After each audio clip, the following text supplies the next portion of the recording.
This is 4D with Demi Lovato.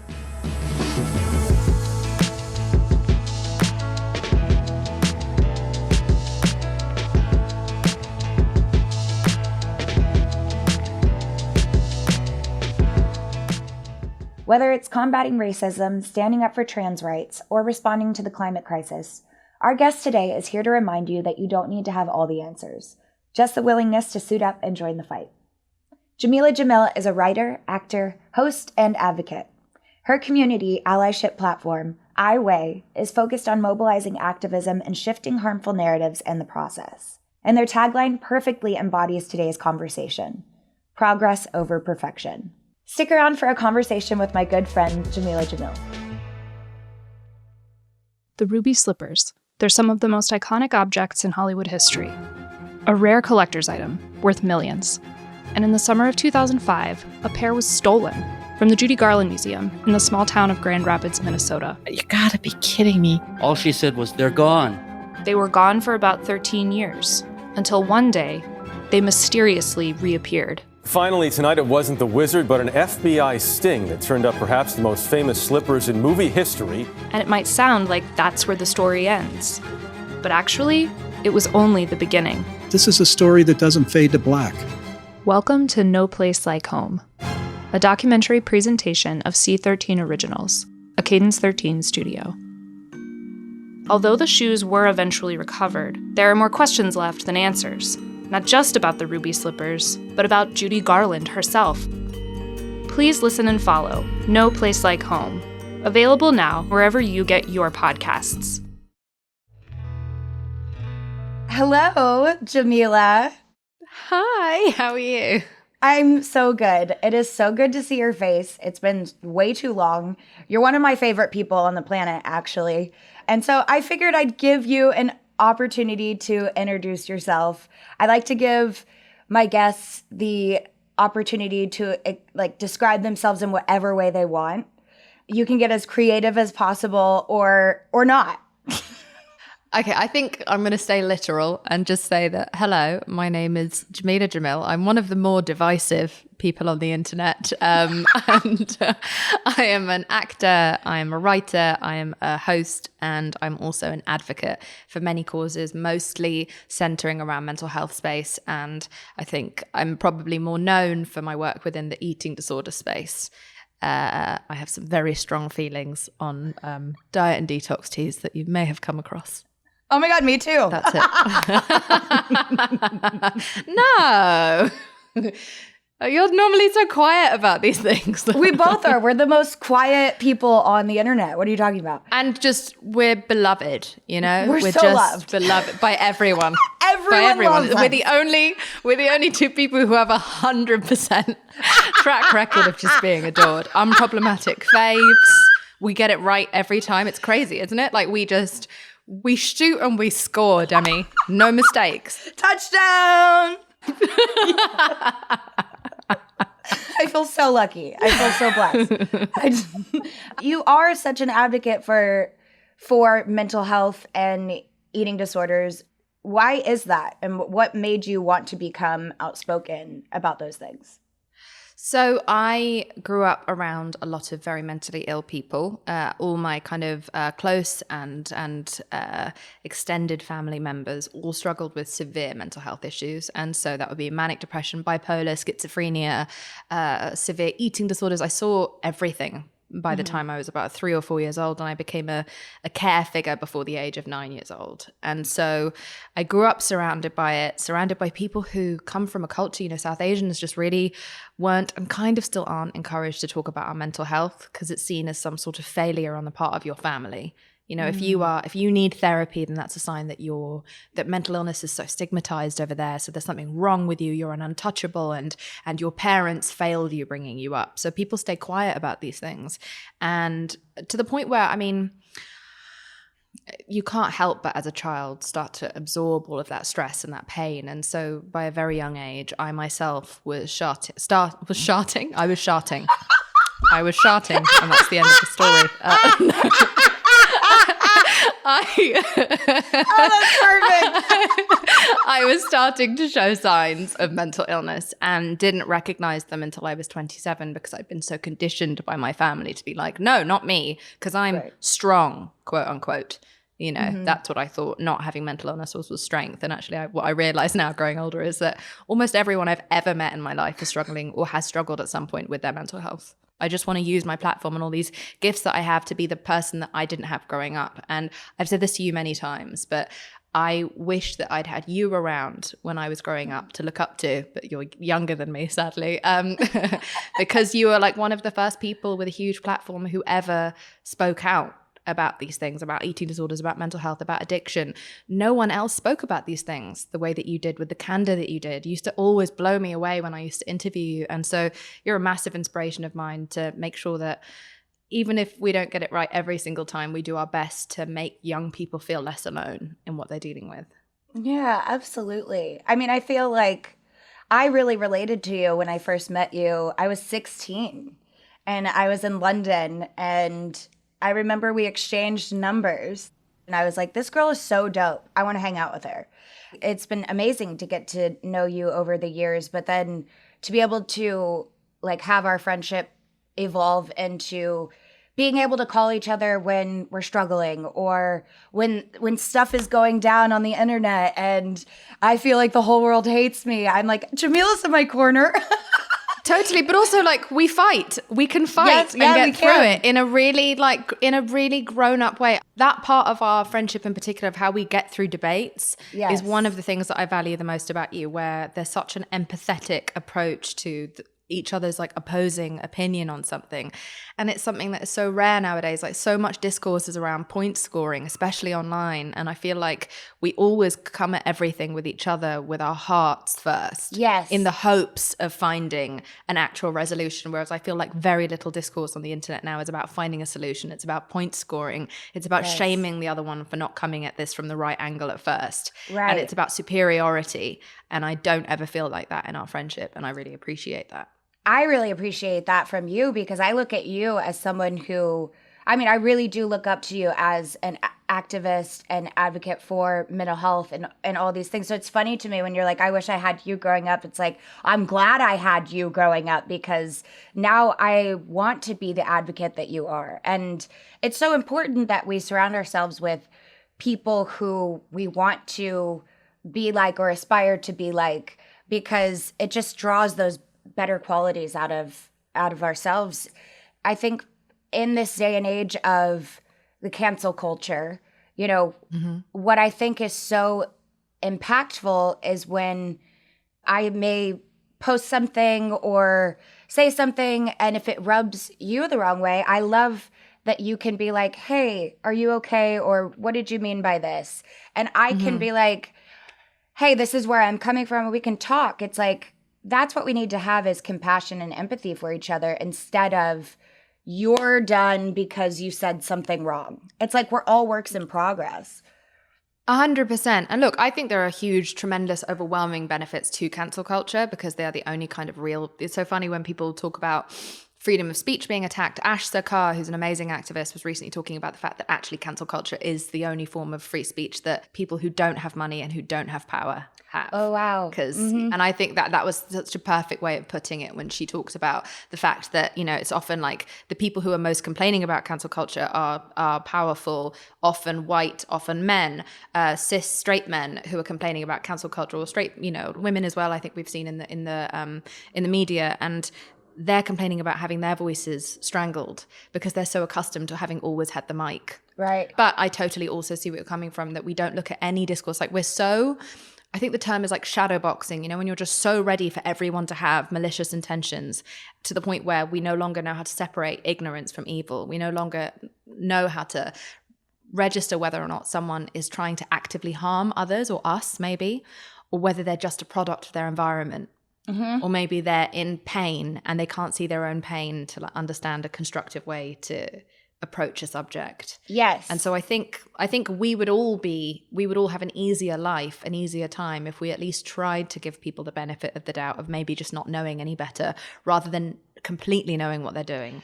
Right. I think that's oftentimes the pressure that gets put on us too when we are trying to speak up about something that we're passionate about. It's like, we don't have all the answers either. And another thing that I love about you is the humor that like you bring into all of these equations, because there is something really healing about allowing yourself to laugh. Mm-hmm. We can laugh about how fucked up that voice is in our head, mm-hmm. that eating disorder voice. We can laugh at that. Why do you think it's so important to tie in humor to your activism? Well, look, it's not for everyone, but it's my coping mechanism, and it's how I learned how to not always cry from all the pain around me, was to make myself laugh, or how to make other people laugh, especially the people in my family that were so sad. And so being the clown of the family was how I would be able to cheer them up, or make them day, or, keep them on this earth a day longer.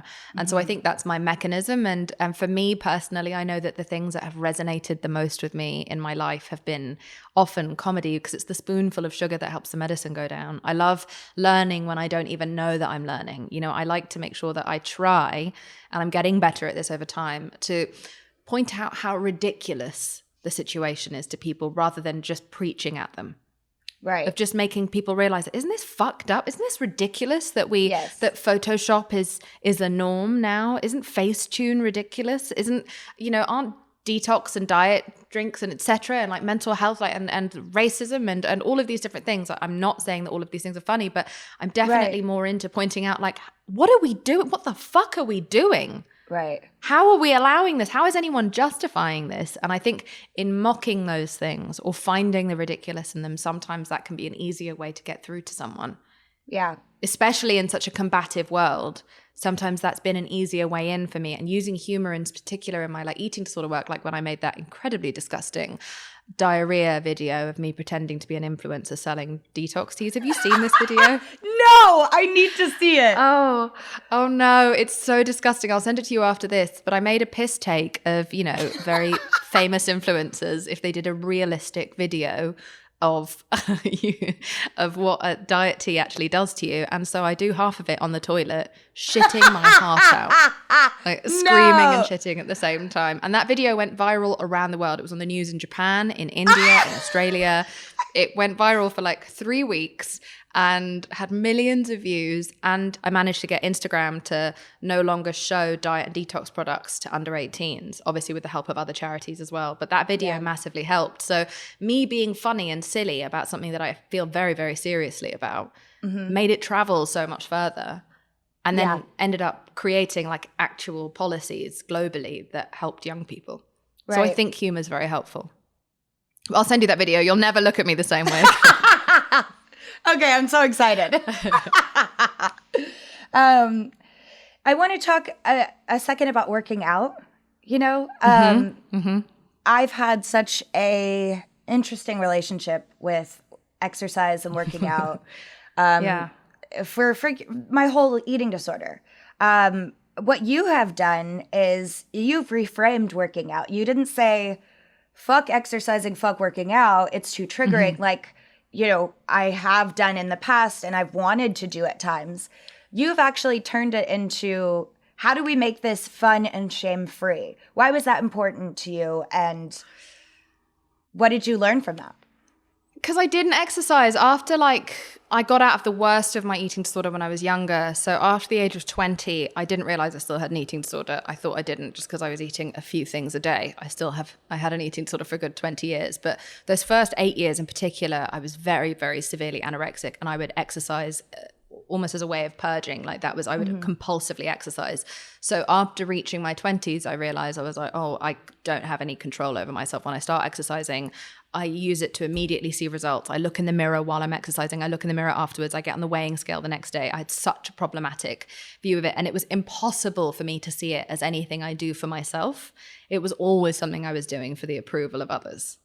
And I would not go to gyms because I felt like you had to turn up at a gym already looking amazing in crop tops and tight leggings. And so there were just so many different things that made me feel otherized from the fitness world. And the fitness world has become so commodified and so exclusionary that it's really just so much about, until very recently, just thin, predominantly white, middle-class privileged people already having very toned, societally, conventionally attractive bodies.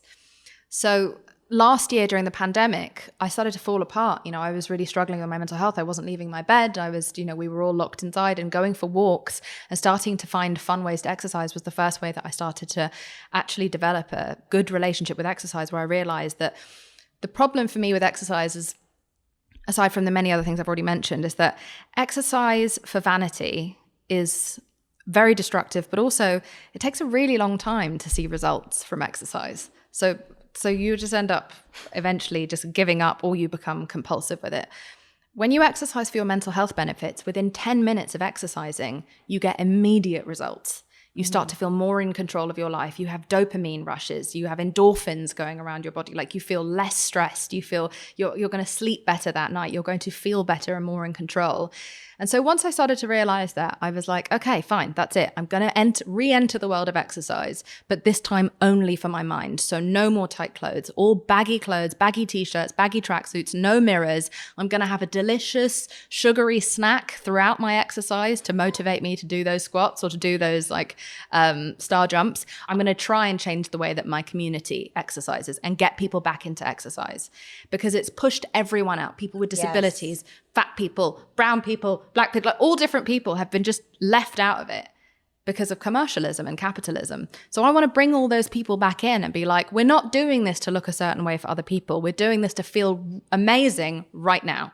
We're going to take our lives back together right now. We're going to eat toast with jam on it while we work out to disco music. And so on Saturdays on my IG Live, I have a personal trainer. We both wear baggy clothes. We listen to disco music. My dog is involved, even though he doesn't want to be. And we eat like snacks and just have a really silly, fun dance. And I get the most messages I ever get when I do it, because people say they haven't exercised in 10 years because of how disgusting our exercise industry is. So that's where I'm at now. So I'm just not working out for weight loss at all. Good. I don't even have a full length mirror in my house.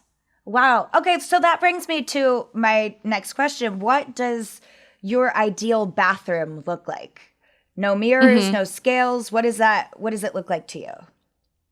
I eat and food goes all down my hair. So I need some sort of mirror. It's like I'm very it's crazy. confused. It's like I don't know if I'm actually swallowing anything I'm eating, because it's just like this massive shit down me every time I eat. So I need some sort of mirror just to check myself before Honey, I wreck I'm going to get you a hair tie. Yeah, I know. I really understand people with beards now, the kind of the stress of that upkeep. But so I want a small mirror. I want nice, chill lighting that isn't going to make me examine my face. I don't really look in that mirror too much, and it's just not got too many products that remind me of what I need to fix in it. It's a very chill, simple, lots of fluffy rugs, and there's a snack in my bedside drawer nearby, because I have to eat the second I wake up. I need to have something sugary the second I wake up to motivate me to face this horrible world. So that's what my ideal mirror looks like. I don't have any, my ideal bathroom looks like. I don't have any full-length mirrors in my house. I wear predominantly baggy clothes. Very occasionally I'll wear something tight or revealing.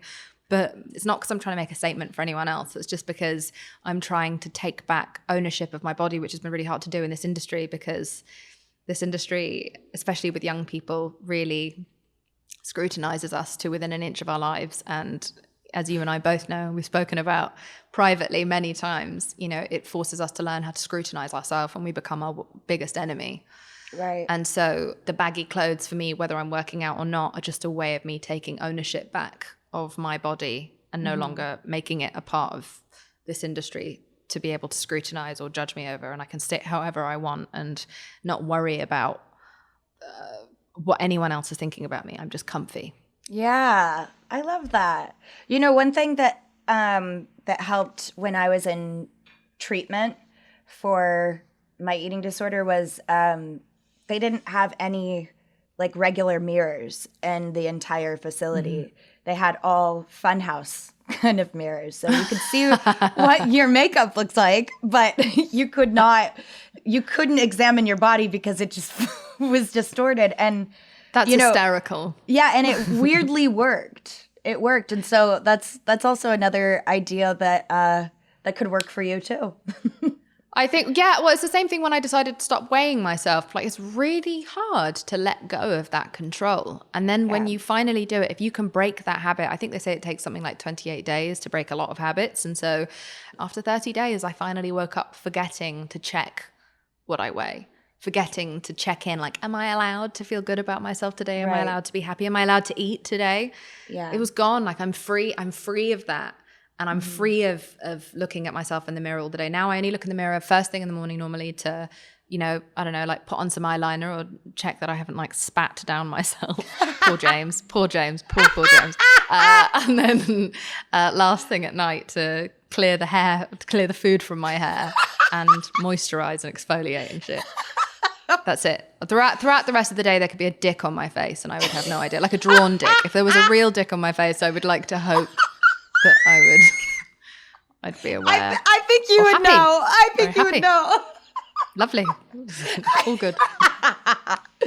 As someone that is so outspoken, is there something that you want to discuss more? Is there something that you feel like you haven't discussed enough?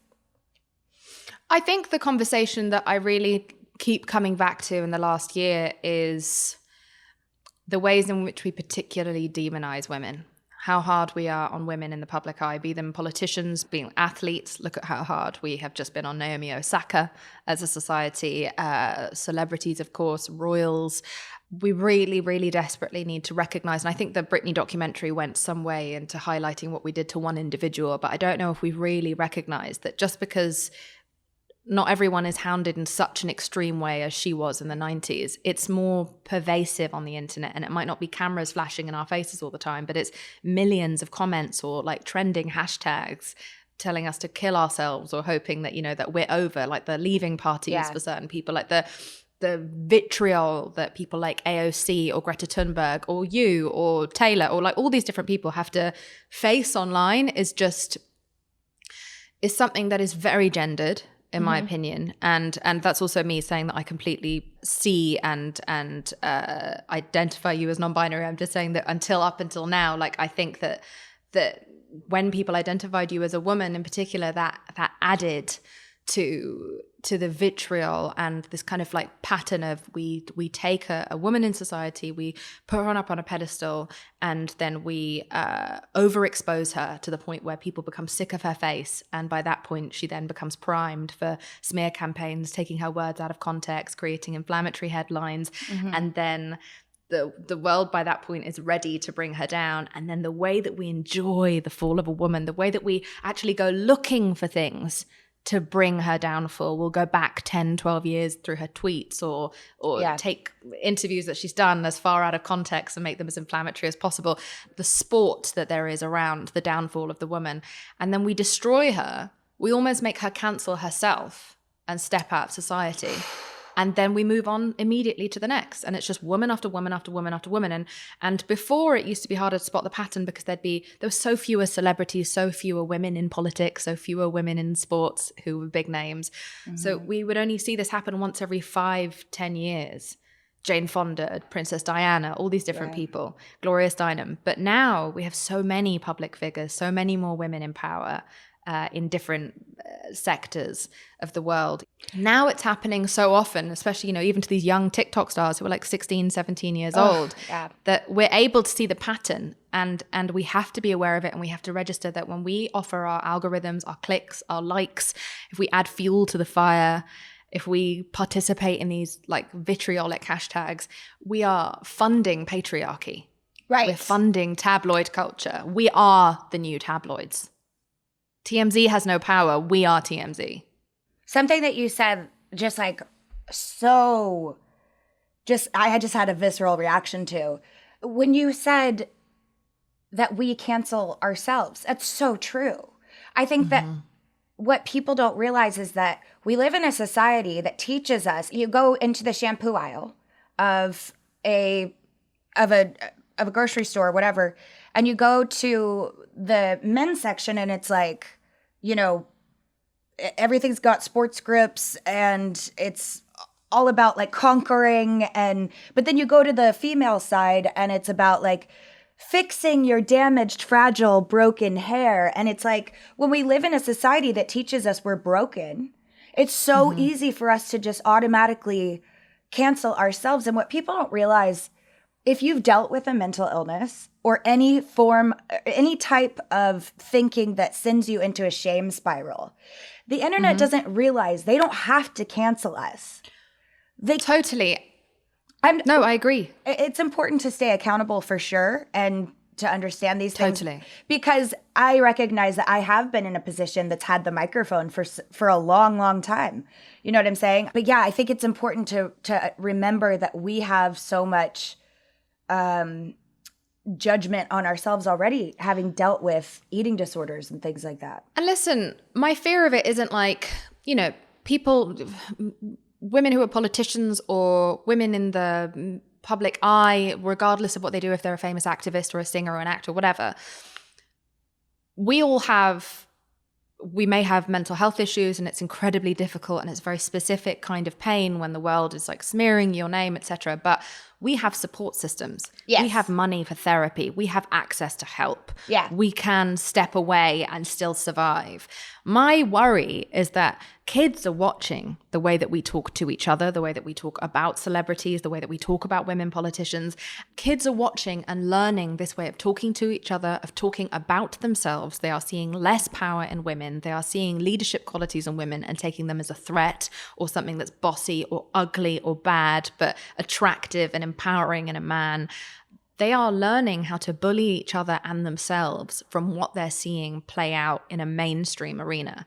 So while, of course, I totally fear for the likes of like Meghan Markle and all of these different people I'd already named, I'm worried about what it's going to do to the kids that don't have therapy, that don't have protection, the ones who we see statistically are killing themselves because of online bullying. Yes. When you participate in the bullying of a public figure, you are participating in normalizing the culture that will lead to the death of a kid.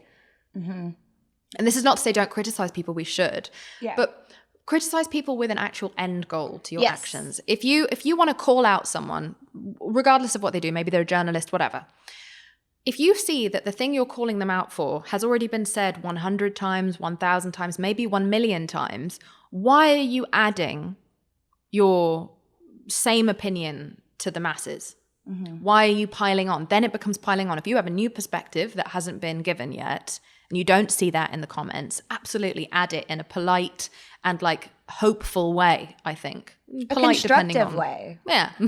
Even I'm not even polite all the time, but try to be constructive. Be constructive. If it's already been said, if it's already fucking trending, if your opinion's already trending, are you piling on because you're actually trying to make an impact on the individual? Do you actually care if the individual gets better or changes?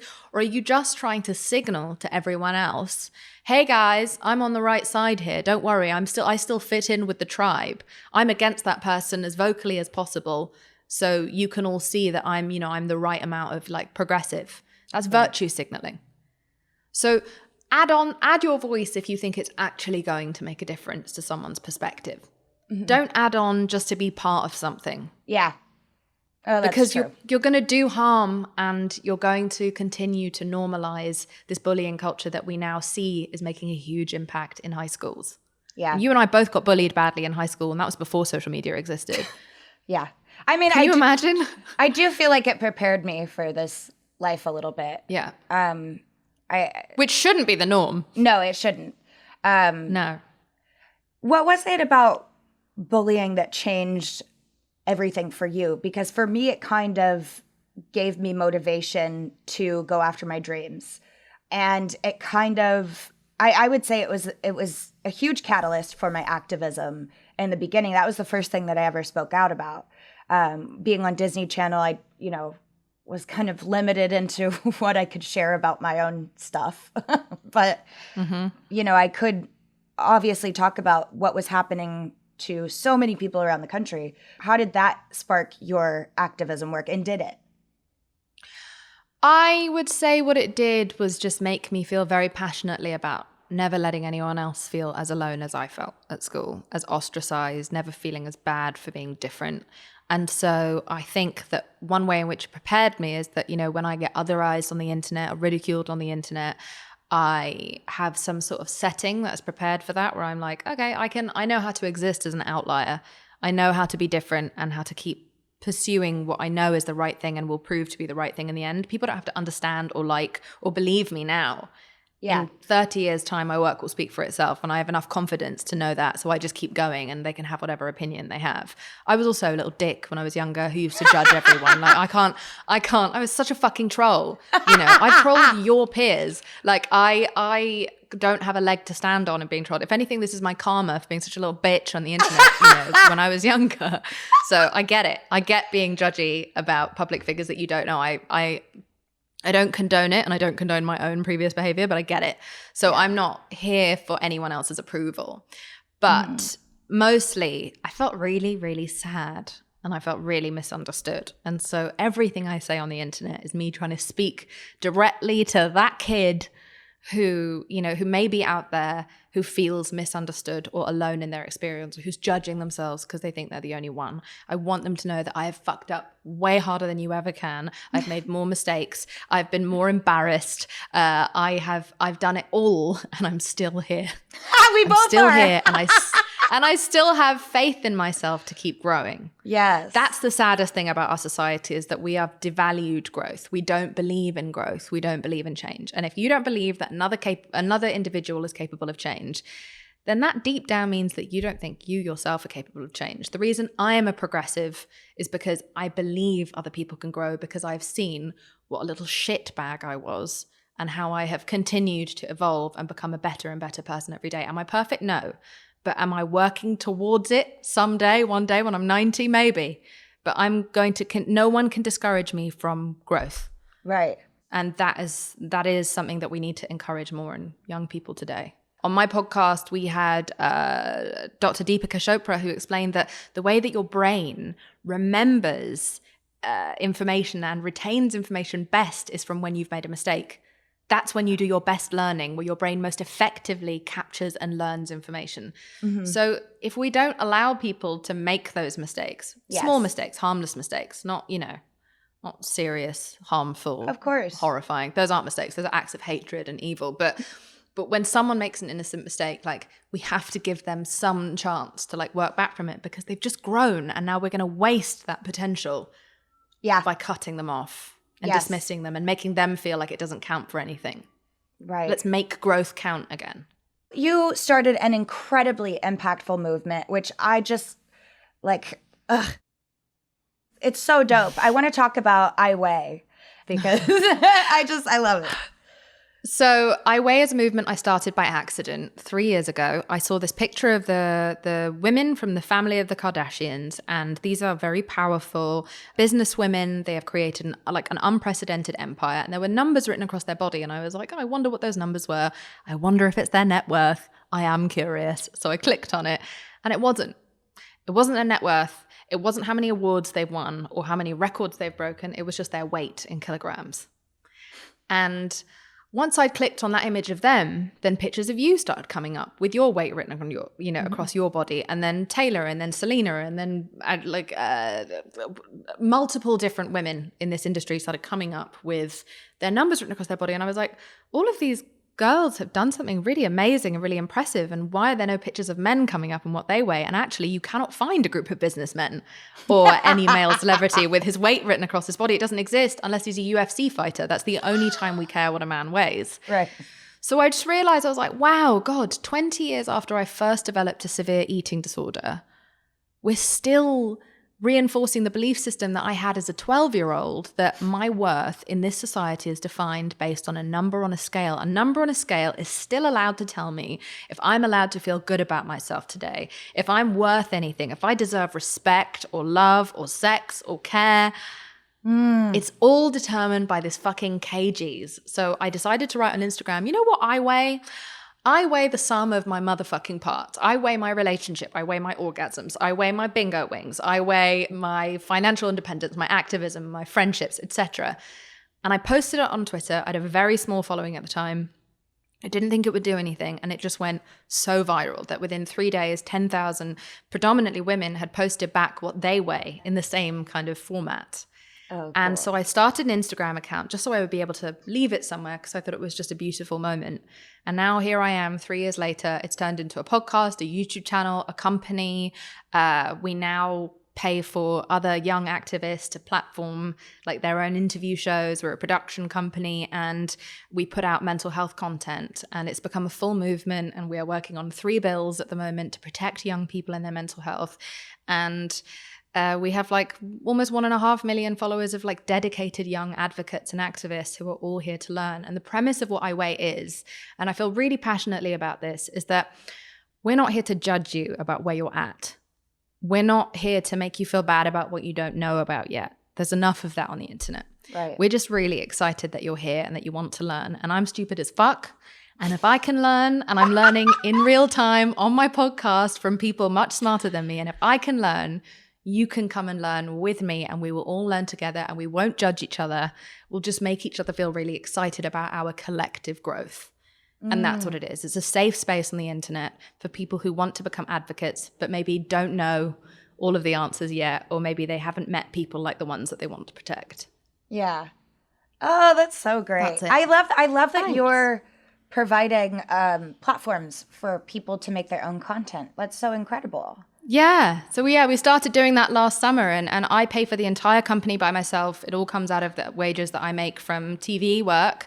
And so that pays for it because I don't want to answer to a man or anyone else. Yes. Oh, So yes. I fund it all by myself. Yeah. Because Wow. I want to be able to give platforms to people who have 1,000 followers rather than only working with celebrities, as impactful as that can sometimes also be. Wow, that's so awesome. I love that. That's incredible. Thank you. And thank you for being so supportive of it from the very beginning. Oh my gosh, absolutely. I mean, every time that I say that I aspire to be at your level of activism and advocacy work, like it's very true. Although, you know what? I've stopped calling myself an activist, Demi. Why? I have stopped because I think, and we can fight. So I worry that women in particular, I think after like Me Too, but not just women, like celebrities, all celebrities, regardless of their gender, if they stand up against anything, if they make a stand, if they direct their platform and power towards something, we get given the title of activist very, very easily. But we're not in the grassroots, we're not on the ground, like Right. taking actual literal rubber bullets Right, and risking right. our safety and getting arrested, not in the safe way that some celebrities go and get themselves deliberately arrested where they know beforehand that they're going to be released, etc. safely. No, I'm not dissing that. I'm just saying that's very different to a protester in Oregon getting arrested where they don't know if they're ever even going to be seen again. So I think that because of that, I want to chill on calling myself an activist because that's a very, very serious title that I want to try to give to those who don't have my power and protection, who are on the ground risking it all, whereas I'm doing this from a fairly cushy seat at the back. Mm-hmm. And so I call myself an advocate now, where I know that I'm using my platform to shed light on what they're doing. Does that make sense? Yeah. I'm not coming for everyone, and they're definitely like Jane Fonda and there are certain people like throughout this industry who really have just like she literally put her life on the line. Yes, she for did. activism. Yes, definitely. But I think I want to try and keep that very special title for those who are risking it all. That's my personal take on it. Oh, that's great. Yeah, that's incredible. God, this has been so much fun, and I love getting to talk to you. Just even I love talking to you too. even if it's just us and eating ice cream or on the phone, whatever it is. It's the funniest thing is like I see people who talk about you or talk about me or people like us on the internet, and they think that we're so serious and like we take ourselves so seriously, and that when we're like tweeting, we're tweeting like with this sort of posture. We're just like, I have something really important to say and it's going to change the world. It's like, we're not. We're just figuring it out, and we're just trying to do our best, and we're trying to be helpful, not always nailing it, not taking ourselves at all seriously, not considering ourselves the authority on anything. Yes. Just knowing that we all in the world, all of us, whether you have followers or not online, we can't wait until we are all experts and perfect on everything before we step in to help. You have to scrap in and take the L when it comes, and just like wherever you're at in your knowledge, jump in and just try and fucking help. Get scrappy, get messy, embarrass yourself, but help. Try. Yeah. Don't wait until you have a PhD in the subject that you're trying to help in. Know something, be careful, listen to those who know more than you, platform them, but get stuck in now. Don't be so egotistical and afraid of criticism that you don't, because most of our peers don't join in the important conversations at all. And it's fucking disappointing, because you and I know them in person and we know that they have strong opinions on these things, and they don't say fuck all about it publicly. And they don't because they're worried about being, you know, about people seeing their real self. And I think what was really interesting about last year is that we saw a huge downfall in celebrity because people were pushed to open their mouths, and we found out that, oh shit, the people that we loved, who we thought were our unproblematic faves, aren't perfect, and they don't have the perfect answers for everything. And I think that's good. It's like normalize things. But I really want both celebrities and non-celebrities alike to realize that you have to check your ego at the door, and you have to get stuck in and try and help and make change now, because we are already way behind schedule and the world is in trouble, and we all need to help as a collective, and we cannot just pose and be silent in the hopes that people will project the perfect vocabulary and perfect thoughts onto us and imagine that we are these deities and saints that we're not.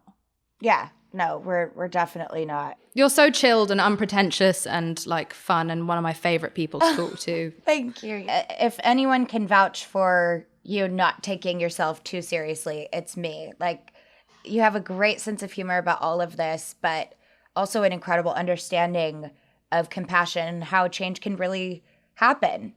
Well, that's just it. I actually want change. I sometimes wonder if some of the people online or in this world, or journalists, do they actually want change? I know. Or do they just want a fight? Like, do you actually want things to get better? Do you believe in things getting better? Because what is the point of activism if we don't fundamentally believe change is possible? Right. Why are we out here fighting if we don't think that people are capable of becoming better, and if things aren't capable of getting better? Right. So I just have a lot of hope. Maybe I'm naive, but I think you have a very healthy outlook on everything. I want to have conversations that are hopefully going to help elevate humanity into the next dimension, and you know, help raise quite their small and chill. Yeah, super chill, very chill. I don't take myself seriously at all. So because we're elevating humanity. Gotcha. Okay, elevating humanity and their consciousness. Yeah. I just want to have conversations that are very important, and that's what living in the fourth dimension means to me. What does living in the fourth dimension look like to you? Okay. First of all, I think we need to get back to, on our way to the fourth dimension, we need to get back to the third, because I feel like we're living in a second dimension where we look at people as quite binary and quite flat and just one thing. Do you know what I mean? Yes. Like we look at people, we dehumanize each other. I'm not talking just about public figures. We dehumanize each other, and we see it online, and we like to put people in boxes and categorize them, etc.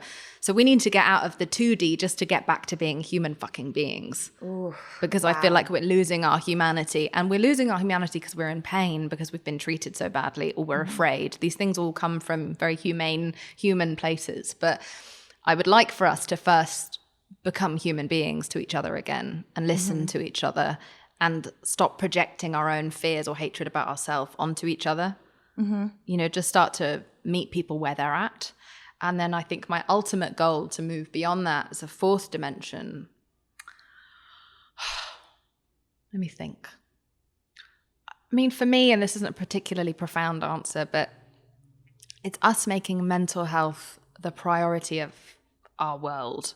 Obviously also saving the world with climate justice, and the two are, intrinsically linked, but prioritizing the mental health of ourselves, of the next generation, of one another, seeing it as the most fundamental core reason to exist is to improve and work on and elevate our mental health. Seeing that as the crux of what we are worth, no longer looking just at material goods or thinking, I'll be happy when I'm thin, I'll be happy when I have that car, I'll be happy when I have this many friends, or when I look like I have this life on Instagram, moving away from all of that, enough TikTok followers, whatever, and actually looking at success being happiness, like being the road to happiness, whatever happiness you may be able to achieve within the parameters of your life. But us really making that our goal and having that conversation all of the time in a non-stigmatized way. I never, ever want to see a young woman who is an athlete speak out and say that my mental health is being damaged by these like parasitic press junkets that I have to do the second I walk off a court, so I'm going to pay the fine and not do it, and then be clowned by the world and called weak and be dismissed and laughed at and called a liar and gaslit. I never want to live in this world again where this is how we treat people. That's where I would like to move, where mental health is our priority, it's our driving force, and it's the end goal for all of us. That was such an amazing answer. I love just trying to get back to 3D before we even get to 4D. I know. I mean, that really is it. Like, I think we're so far away from 4D right now because we've rolled on back to 2D. And so we'll see. But, it's everything that I'll keep fighting for the rest of my life. Big old annoying loud me. Well, I'll be right there with you. Yeah. I love you. You're so awesome. Thank you for coming on here. And I hope to see you extremely soon. Is that a thing? Oh, no, we're done Very here. soon. We're done here. No, we're done. I never want to speak to you ever again. This is what did it. Yeah. I'll see you soon, my love. All right. I'll see you later.